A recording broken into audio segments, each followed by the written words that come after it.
सुनबाईचे ढोहाळे जेवण. नमस्कार मंडळी, मी प्रिया. चला तर आज ना आमच्या सुनबाईचे ढोहाळे जेवण होते. ते ढोहाळे जेवण म्हटलं की सर्व तयारी चालू झाली. काही इकडे सगळ्यांनी पटपट असे दारी मांडव घालून खूप सोहळा मोठा करायचा होता. पण काय करणार, या गोड आनंदात सुद्धा पावसानं हजेरी लावली ना. मुहूर्तवेळ निघून जरी गेली तरी पाऊस काही उघडत नव्हता. पाऊस उघडल्यानंतर ना मोठा कार्यक्रम छोटाच करण्यात आला. पावसामुळे कोणाला तिथं उपस्थित राहताच आलं नाही जास्त. आहे ते एवढे पाहुणे तरी आनंद सोहळा पार करून घ्यायचा आता. मला तर मग हळदी कुंकाचा कार्यक्रम चालू होते आता.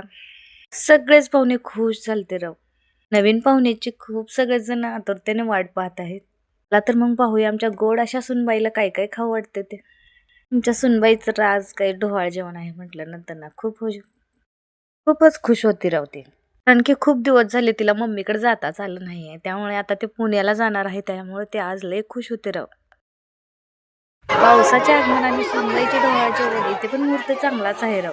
तिथे तर सगळ्यांची काही हळदी कुंकू लावण्याची आणि काही ना फोटो काढण्याची सगळीकडे गोंधळच गोंधळ उठला होता. कारण की पावसामुळे कोणालाच काही समजत नव्हतं.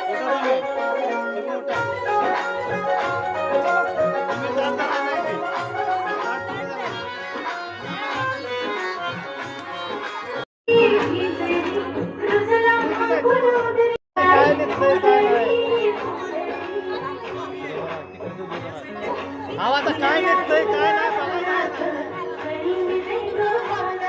होता इकडे